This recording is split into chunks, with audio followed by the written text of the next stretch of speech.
Ayurveda is the oldest and continuously practiced Indian system of medicine for over 5,000 years. It evolved as a medical system and has survived from remote antiquity to the present day. When the country had the hits of foreign invasions, Ayurveda also went through those challenges. But it's very interesting that this small lamp of wisdom was kept blazing by the practitioners, Vaidyas, and patrons all through the centuries. Can Ayurveda be a choice for future healthcare? Yes, every day is a surprise or challenge with a newer variant of virus or an unknown infirmity. With such potent medicines like Vilwadi, Kulika, holistic approach, preventive healthcare, and disease management, there is no other befitting choice than Ayurveda for the present day healthcare system.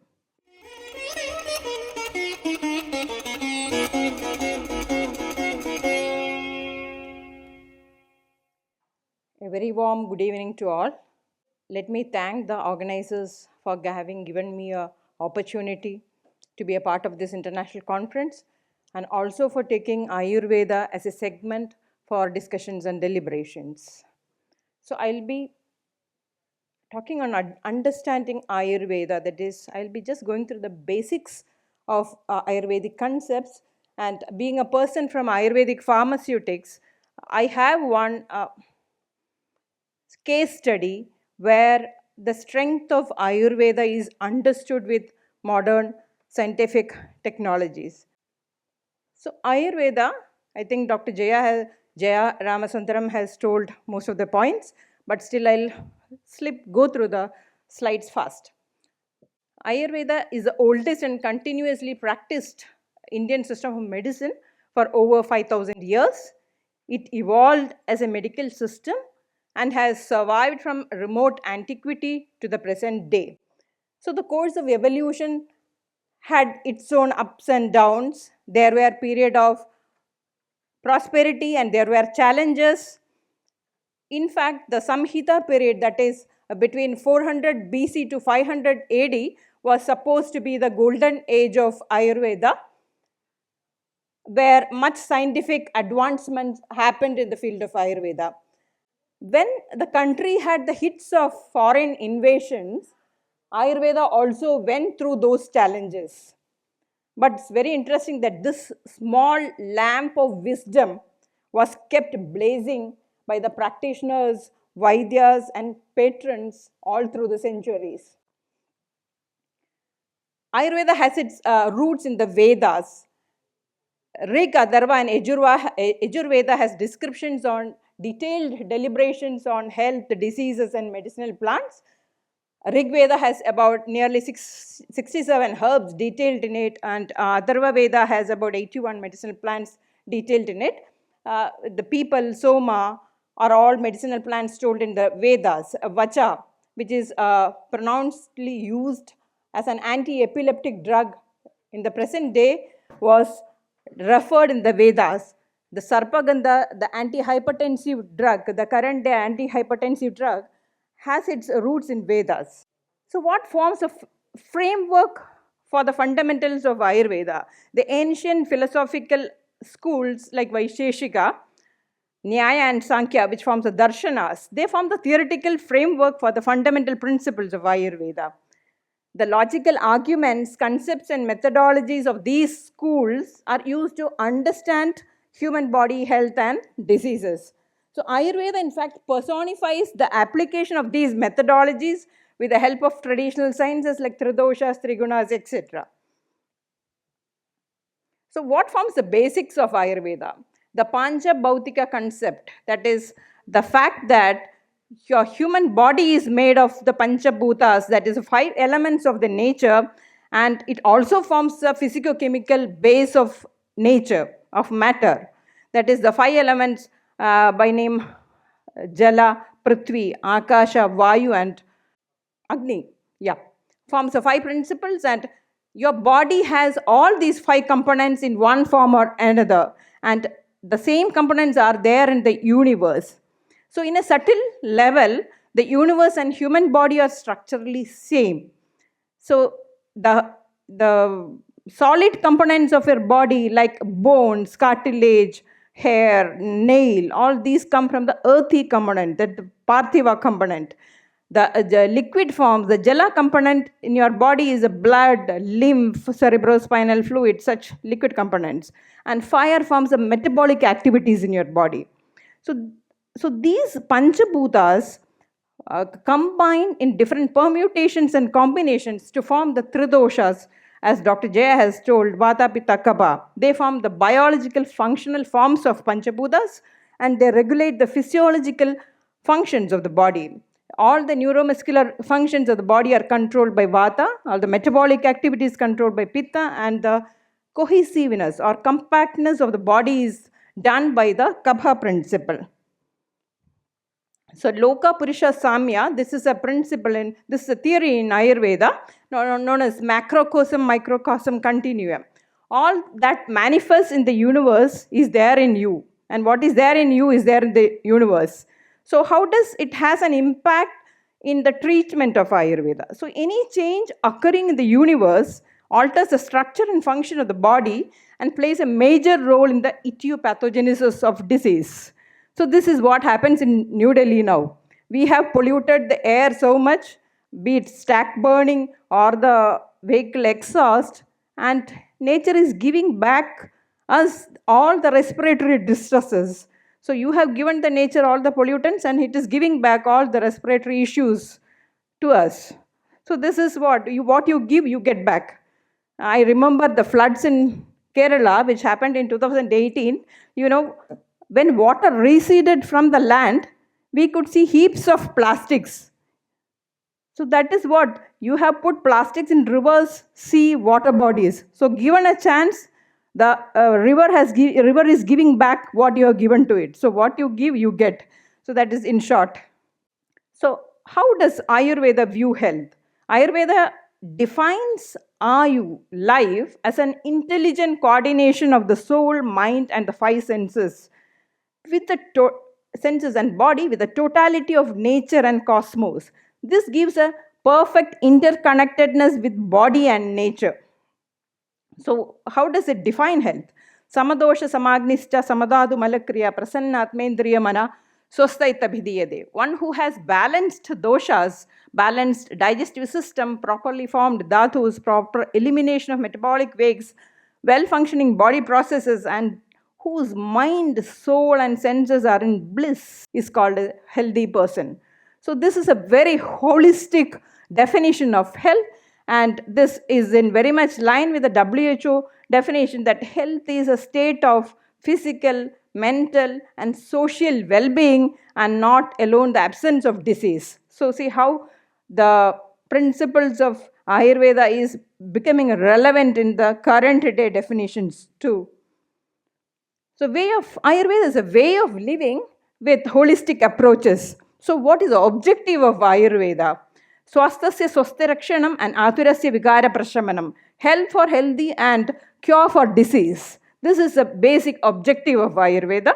It spells practices that has to be followed on a routine level known as dinacharya, and practices that has to be followed on a seasonal level, which is called as ritucharya. The moment you do all these things, you are free from any diseases that happens in the seasonal regimens, means seasonal period of the year. Practices that prevents the initiation of a disease process and cleanses the body of the metabolic toxins is also defined in Ayurveda. And in this context, it is very much relevant to specify about Panchakarma, the 5 karmas that you do that flushes your body out of all the metabolic toxins, and it rejuvenates your body, it boosts the immunity, reduces the aging process, reduces the stress in your body. So these are the benefits of Panchakarma, which is also known as a cleansing process of the body. With the dietary regimens, yoga, meditation, all these practices make the system very holistic. So what is Prakriti? The concept of Prakriti. Prakriti is a basic body constitution. So it is there when it is determined at the time of birth itself. So a specific Prakriti determines the variability in you, how different you are from another person is your Prakriti. And it defines a susceptibility to diseases, prognosis of illness, etc. etc. That is, Prakriti exhibit attributes of the dominant dosha. That is, for example, if you are a Vata Prakriti, there are all the three doshas are there in you, but you will have some predominant expression of certain doshas. For example, if you are a Vata Prakriti, you may have a thin body, you will have dry skin, dry hair, you will have brisk movements, you will be very active, you will be sportive, but you will not be reliable. There are certain characteristics for each Prakriti. And Vata Prakriti person, he can learn very fast, but he will forget also very fast. So those students with Vata Prakriti, it's good for them at the exam time. They will study very fast, but after the exam, the next moment they will forget everything. So that is a relevance of understanding the Prakriti. It's very important that a practitioner should know and evaluate the patient's Prakriti before him. So Prakriti and personalized medicine. Ayurvedic practices are personalized, means you don't have a general treatment for a disease across all people. It depends on your Prakriti. For example, if you are Vata Prakriti, for a given treatment, the management for you will be different from another person. So it's all Prakriti dependent. So Prakriti-based guidelines for diet and lifestyle bestows health, brings in health. This can be considered as a personalized preventive medicine. So Prakriti and lifestyle disorders are also closely related. Lifestyle management as per Prakriti reduces and manages lifestyle disorders. For example, a Vata Prakriti person is more prone to get neurological disorders. He will age soon. Aging will set in a Vata Prakriti person very fast. He will have degenerative disorders. He may get dementia, forgetfulness. A Pitta Prakriti person may get bleeding disorders. He will get skin diseases fast. He will have diseases of blood. And a Kapha Prakriti person may get obesity, atherosclerosis, diabetes. So it's all Prakriti dependent. And lifestyle disorders are more prone as per your Prakriti. Ayurveda has a basic tenet of a predictive and personalized approach in treatment through the three sutras, that is the cause, features, and therapeutics, which Dr. Rama was also referring. So Genomics, this is an attempt by modern biology to understand the basis of Prakriti. Prakriti is a phenotypic phenomenon arising from a particular genotype. So the study of Prakriti with modern genomics has led to the identification of molecular and genomic basis of the concept of dosha Prakriti. For example, Vata, Pitta and Kapha Prakriti will have, there will be striking differences in the biochemical hematological parameters of these Prakritis, and they will have different gene expressions, especially of genes responsible for immunity, cell division, and blood coagulation. This has been a major area of study by the CSIR lab, IGIB, that is Institute of Genomics and Integrative Biology. So Ayurveda on a public health perspective, public health is an indicator of development. So management of epidemics and pandemics which impact public health has always been a topic in Ayurveda. Charaka has described it in very much detail in Janapadodvamsa, which speaks of the endemics and epidemics, its management, how to control these diseases, and how to take care of the environment. Many explanations are there in the area of Janapadodvamsa. So these are, the next is just the current application of public health and Ayurveda. The NRHM initiatives and the Rashtriya Bal Swasthya Karikram has integrated Ayurveda so that Ayurveda is reaching the grassroots level in the country currently. So the prophylactic measures advocated during the pandemic, like use of giloy, chyawanprash, turmeric, etc., has helped to enhance immunity and fight COVID. This is what we have seen in recent past. And next, I would like to give a small case study which has happened in the industry, Ayurvedic industry, because I basically come from the industry. And I would like to cite a research work which has happened in the Ayurvedic industry, which has opened our eyes to understand see how scientific this system of medicine was. And it took us some 3-4 years to study a small bit of it. It is a study on Ayurvedic process. We have seen I think I don't know whether anyone of you know about Ayurvedic Gulikas, tablets. They are very small tablets. You know how much time you take to make such tablets? It takes 30 days of grinding. You have to grind that material for 30 days. And at the end of the day, you are getting a small 50 mg tablet. So, what is the requirement for doing such a processing? Is it really required? So, there was a research study on that. We did a study on the sample from day 1 to day 30. We took the samples and it was subjected to biotechnological evaluation, and the secondary metabolites and the antimicrobial activity of the sample from day 1 to day 30 was studied. You know what the finding was? By 30th day, this blend of herbs has become as strong as 3 antibiotics put together, which doesn't happen prior to 25th day. So that is the beauty of the process. This has been told some 5,000 years back, when they did not have any tool of biotechnology or microbiology to understand this. So you have ample scope for research to understand what is happening in Ayurveda, what is happening in the processes.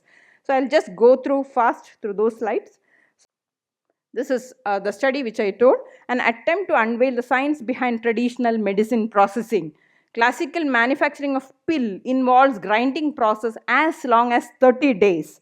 So a scientific evaluation was done on the complete duration of processing, and the study was done on a tablet called Vilwadi Kulika, which is supposed to be a wonder drug in Ayurveda. As days proceeded, the bioactive concentrations identified as secondary metabolites increased, and the mass showed very strong antimicrobial and antifungal activity. This was not present on day 1. Imagine this grinding alone is producing these changes in the mass. So maximum concentration of secondary metabolites and the strong cytal activity against human pathogenic bacteria and fungi was not observed before the 27th day. So that's the beauty of the Ayurvedic process. We have so much to study in all these things. We are just study one example, and it took 4 years for us to evaluate this. These are the findings of the results of the study, which I don't want to explain. So this is outcome of the study. Vilwadi Kulika was a product which was studied. It's a protein preparation which showed strong cytal activity against human pathogenic bacteria and fungi. Transformation and production of bioactives occur during the grinding process. It is influenced by pH and mediated by the aerobic microbial fermentation. Who knew all this 5,000 years back? Aerobic microbial fermentation and all. We are struggling so much to understand what is happening in all these things. And these properties and its curative value against it, this tablet is used against natural venoms, toxins, viral infection. This was a magical drug during the COVID period. People used to take in plenty at different stages of COVID infection. Dr. Somit is here. He has treated so many people with Vilwadi Kulika. And it's very effective in gastrointestinal poison, means gut disorders. This could be this is owed to its alkaloids, steroids, flavonoids, polyphenols, etc., which is produced over 30 days of processing. So with this I come to my concluding slide. Can Ayurveda be a choice for future healthcare? Yes, every day is a surprise or challenge with a newer variant of virus or an unknown infirmity. With such potent medicines like Vilwadi Kulika, holistic approach, preventive healthcare and disease management, there is no other befitting choice than Ayurveda for the present day healthcare system. Thank you.